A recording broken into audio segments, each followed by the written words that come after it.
Hello guys, how are you all? Welcome to my YouTube channel. My name is Dan Tomar and I hope आप सबने पिछले lecture का सारी revise कर लिया होगा, तभी आप आज के लेक्चर में जुड़े हैं।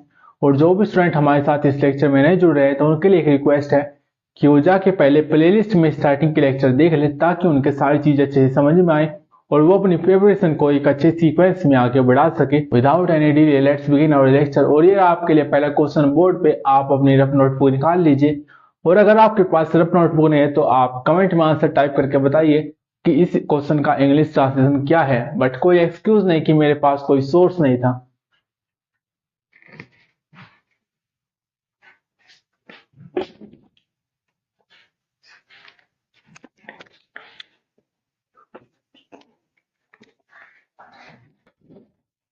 आई होप सभी स्टूडेंट ने इस क्वेश्चन को एक बार में इंग्लिश में ट्रांसलेट कर लिया होगा। बट जो स्टूडेंट इस क्वेश्चन की इंग्लिश ट्रांसलेशन नहीं कर पाए हैं और हमारे साथ लगातार लेक्चर में जुड़ते आ रहे हैं, तो ये कहीं ना कहीं आपके लिए चिंता का विषय है, क्योंकि ये सिर्फ एक नॉर्मल क्वेश्चन है और आगे चल के आपको टफ क्वेश्चन भी मिलेंगे और जो आपको बता के नहीं मिलेंगे कि उसका लेवल क्या है। अगर आप किसी चीज के लिए प्रैक्टिस करते हैं तो आपकी प्रैक्टिस दिखनी चाहिए, चाहे आपकी कॉन्वर्सेशन हो, चाहे आपकी कम्युनिकेशन हो, चाहे आपका पेपर हो या फिर रिजल्ट हो। And let's find out the translation of this question, which is लोग हमेशा झूठ को सच मानते हैं। People always consider lie as truth। तुम्हें क्या लगता है?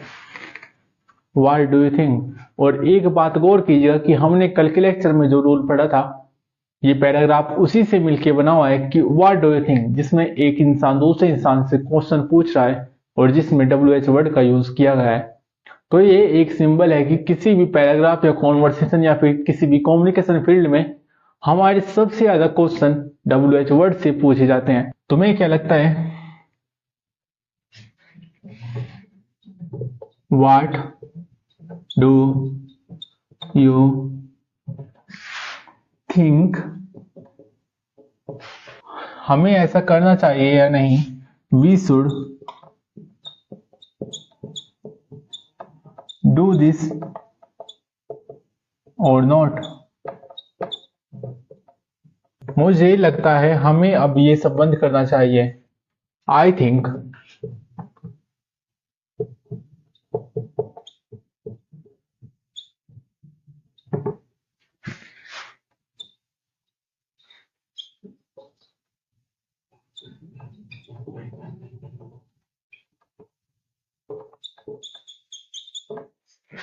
नहीं तो ये सब ऐसे ही चलता रहेगा। अदरवाइज इट विल कंटिन्यू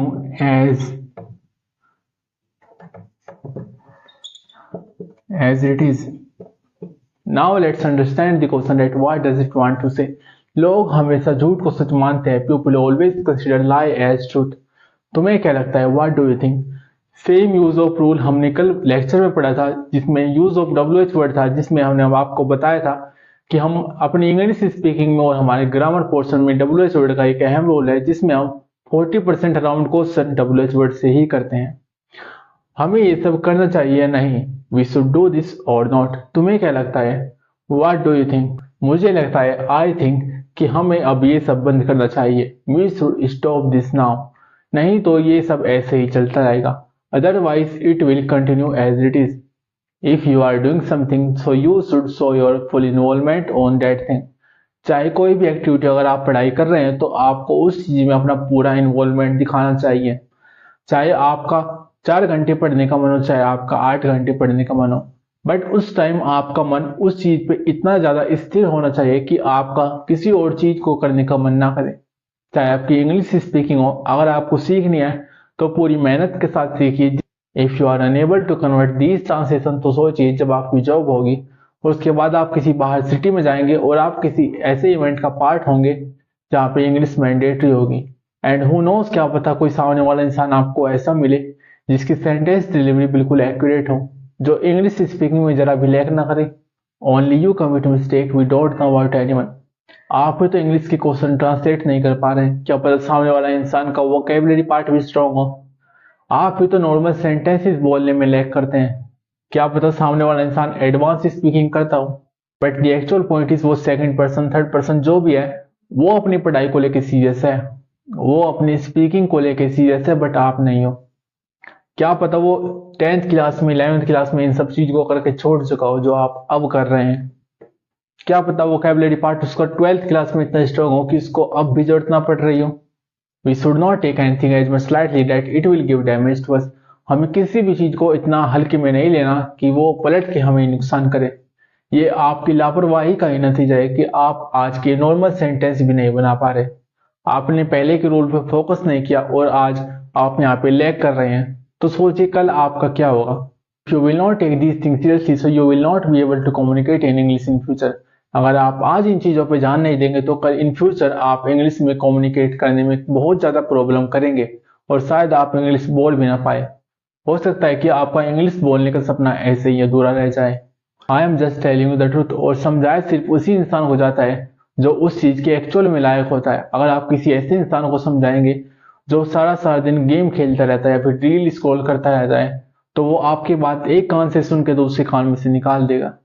अगर मैं आपको ये चीज बता रहा हूँ that you should focus on your speaking skill, अगर आपने आज अपनी स्पीकिंग स्किल पे फोकस कर लिया तो कल आपको 200 गुना बेनिफिट देखने को मिल सकता है।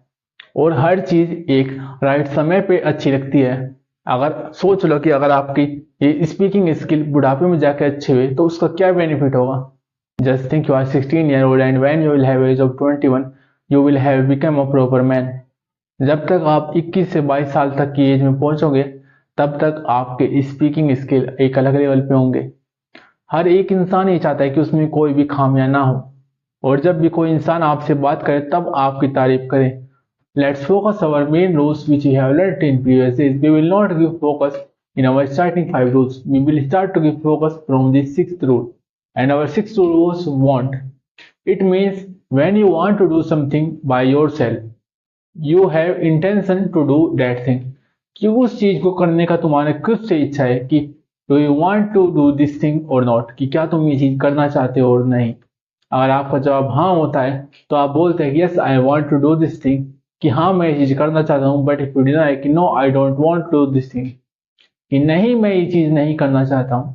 And our last rule was use of WH word. From last 5 to 6 days we are only questioning to someone who is replying in yes and no and that's it. But आज हम थोड़ा detail में बात करेंगे कि आप एक example पे कितने तरह के क्वेश्चन बना सकते हैं।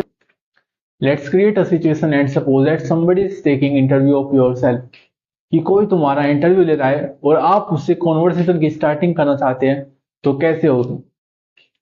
And he wants to start English conversation with you, और वो आपके साथ इंग्लिश कॉन्वर्सेशन ही करना चाहता है जिसमें आपको हिंदी का एक भी वर्ड अलाउ नहीं किया।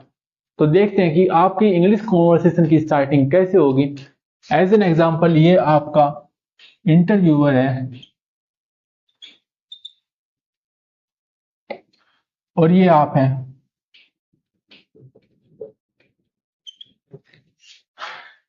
यहाँ पे दो इंसान है, एक जो आपका इंटरव्यू ले रहा है और एक आप खुद जो अभी के टाइम पे इंटरव्यू दे रहे हैं। तो ये आपसे पहले क्वेश्चन करता है कि हाय, तब आप इसका रिप्लाई करके बोलते हैं कि हाय सर। तो स्टार्टिंग में आपने कहीं ना कहीं हल्का सा थोड़ा इंप्रेशन डाल दिया और अब इंटरव्यूअर आपसे पूछ रहा है कि how are you.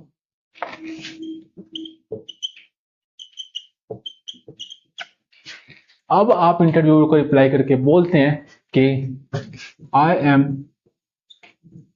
Fine thank you and what about you, कि मैं ठीक हूं धन्यवाद, आप बताइए कि आप कैसे हैं।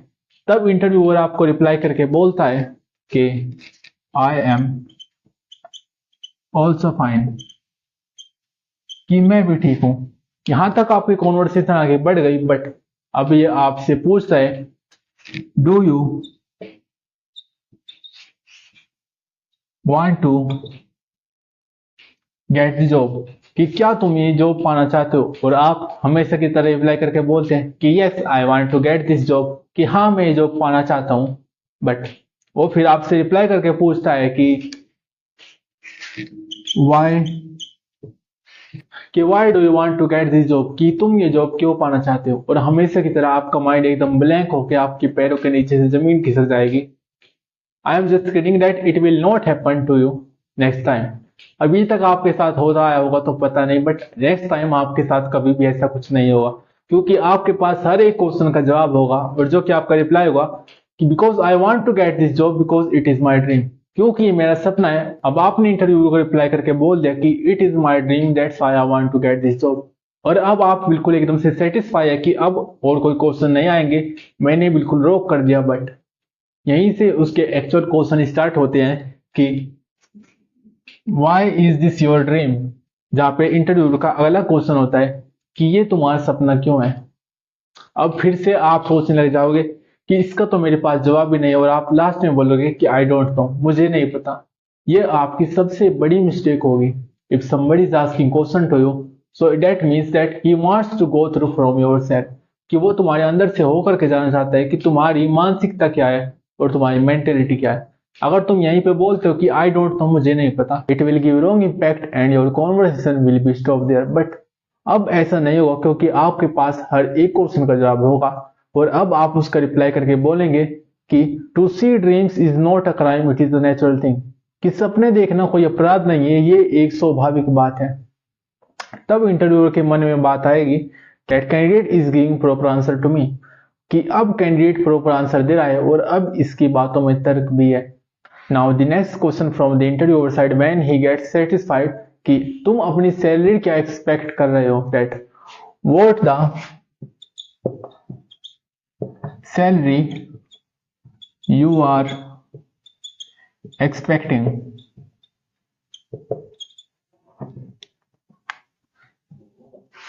and then you have started to think that what the amount that you should choose for your salary, and then you commit mistake, कि आप कोई ऐसा अमाउंट चूज करते हैं जो उस टाइम सुटेबल नहीं है उस सिचुएशन को देख के। बट अब ऐसा नहीं होगा, क्योंकि आपका जवाब होगा that whatever amount that you will choose according to my potential, it is more than enough, कि जो भी आप अमाउंट मेरी पोटेंशियल के हिसाब से चूज करेंगे वो मोर देन इनफ होगा, कि वो पर्याप्त होगा। Now interviewer has completely satisfied, but now he is asking that how. अब इस आपके जवाब का इसने क्वेश्चन पूछा है कि how. Now interviewer is asking question to you, कि जो अमाउंट हम चूज करेंगे वो आपके लिए पर्याप्त कैसे है, कि आपकी कोई और भी रिक्वायरमेंट हो सकती है, या फिर आपको कोई इमरजेंसी हो सकती है पैसे की, तो आपके लिए पर्याप्त कैसे, हमें जवाब दीजिए। तब आप उसको रिप्लाई करके बोलते हैं, then you reply to him that my salary will be increase automatically when I will give my 100%, कि जब मैं अपना 100% दूंगा मेरी सैलरी अपने आप बढ़ जाएगी। तब इंटरव्यूअर सेटिस्फाई होकर आपसे कोई और सवाल नहीं करता। हालांकि इस पे भी और ज्यादा क्वेश्चन हो सकते हैं। एट वो time will you come for job, कि तुम जॉब के लिए किस टाइम आओगे, या फिर तुम जॉब के लिए कैसे आओगे, किस ट्रांसपोर्ट मीडियम से आओगे, that how will you come for job, या फिर that how will you come back from here, कि तुम यहाँ से किस समय जाओगे। यहाँ पे आपके इतने सारे क्वेश्चन बन सकते हैं कि आपका पूरा दिन निकल सकता है, बट ये क्वेश्चन खत्म नहीं होंगे। I think you like this session and I hope you will do practice and revision of our rule. So let's finish this lecture here and I'll meet you in the next session.